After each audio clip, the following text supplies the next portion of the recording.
É aqui, né?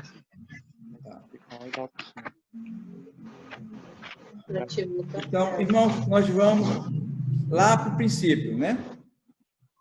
Nós verificamos que essa doutrina, ela se chama hamartiologia, porque hamartos é pecado em grego. E todas as outras doutrinas nós vimos que ela tem um prefixozinho grego para indicá-la, né?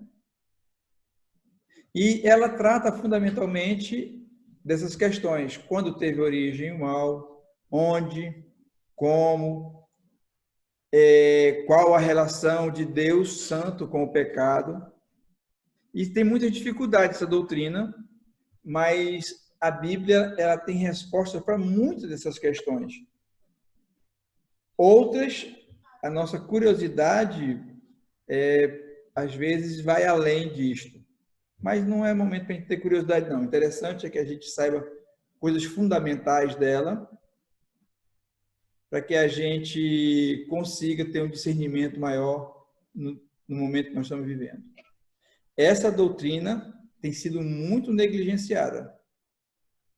E tem dois aspectos que são importantes resultantes dessa negligência. O primeiro é que, como se diminui a importância do pecado, da mesma forma reduz-se a importância da salvação. A obra de Cristo perde muito significado. E a outra questão é que a gente passa a verificar que as pessoas, ao negligenciarem o pecado, elas aceitam condutas as mais estranhas possíveis, que são contrárias realmente à Bíblia, mas as pessoas passam a aceitar essas condutas. E isso contaminou a igreja de uma forma muito acentuada. Tudo se deu por causa da negligência dessa doutrina. E o primeiro ponto que a gente precisa ver é sobre a realidade do pecado. O pecado é real. Muitas pessoas afirmam que ele é uma criação religiosa e que isso é uma forma de construírem um Deus que vai punir o pecado. Mas se nós formos olhar nossa realidade mesmo, nós vamos verificar que ele está presente, o número de mortes, a televisão, a internet tem sido um centro de propagação do pecado e do mal. Então, nós temos ainda a nossa consciência, que nós vamos ver. Nós podemos concluir, o mal, ele é uma realidade, não é uma criação, não. E a morte, como fruto do pecado, ela é um testemunho que não se pode negar. Aí nós vimos que o pecado pode ser visto em 3 dimensões. É isso? Nós vimos que ele pode ser visto na natureza, nós vimos que pode ser visto na nossa consciência, a consciência humana, e nós vimos também que ele é definido pela palavra de Deus. Na natureza, quando Adão pecou, Deus, ao punir todos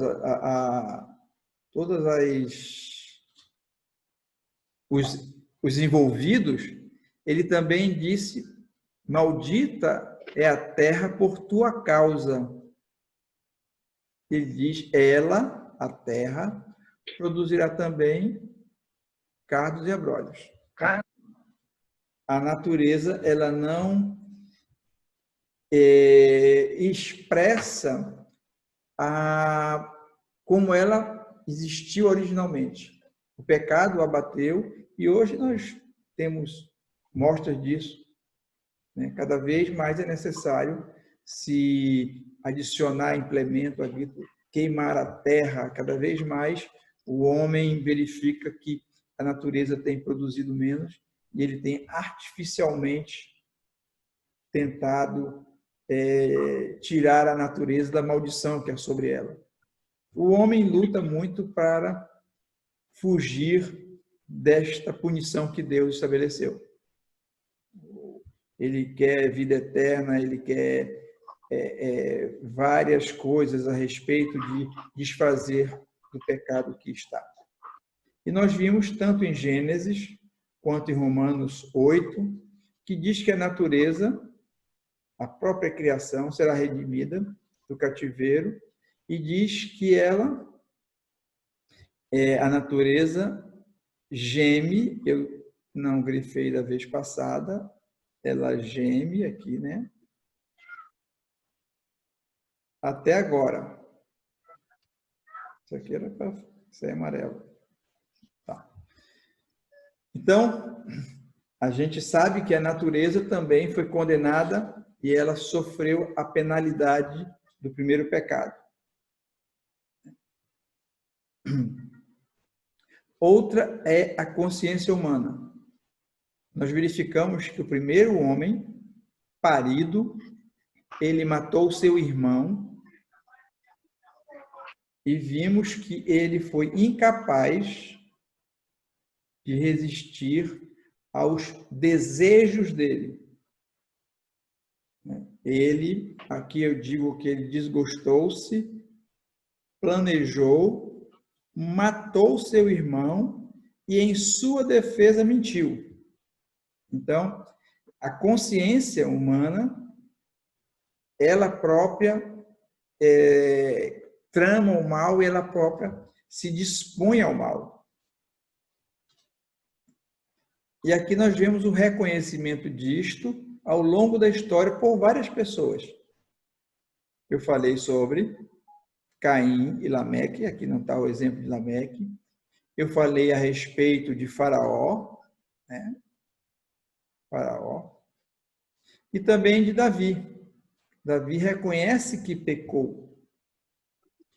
Esse aqui é um Salmo 51, quando ele reconheceu o pecado diante de Batseba.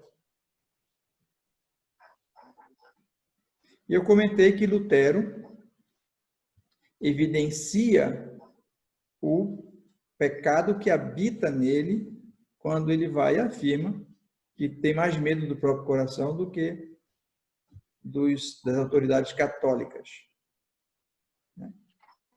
Aqui eu não falei, mas Paulo reconhece que é o principal dos pecadores. João também escreveu, se confessarmos os nossos pecados, né? Então, estas são evidências que o homem, né, sabe que é pecador, sabe que comete o mal.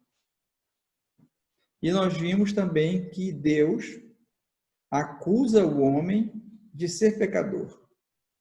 Neste salmo aqui, também isso é reproduzido em Romanos, afirma que não há quem faça o bem, não há um sequer, e ele está falando isto aos filhos dos homens, né? E depois, antes de exterminar a humanidade, na primeira vez, por água, ele viu que era continuamente mau o desígnio do coração do homem. E Jeremias também declara que é corrupto o coração do homem. Então, nós vimos essas três partes e nós entramos na universalidade do pecado, que ela tem duas dimensões que são bem definidas por estes dois versículos. O primeiro versículo fala a respeito que o pecado é extensivo a todos. E o segundo aspecto, ele fala a respeito que ele é permanente em todos. Isso aí ficou claro? Claro. Tá ok, então. Claro. Isto nós fizemos Agora o terceiro. e nós vamos entrar novamente e vamos falar só sobre o problema do mal. Tá ok, irmãos? Para que a gente... A nossa internet está muito ruim, irmão. Por isso que é interessante que sejam pequenas porções, porque eu vou colocar isso no YouTube. Tá Bom? Para nós aqui está muito ruim hoje. Está falhando. Está falhando. E está falhando para ti, Patrícia? Irmão Juscelino? Não está falhando, não. Então, irmão Mário, é possível que seja aí com o irmão. Mas o que nós vamos fazer? Nós vamos colocar esse vídeo no YouTube, aí o irmão pode ver lá depois. Tá bom.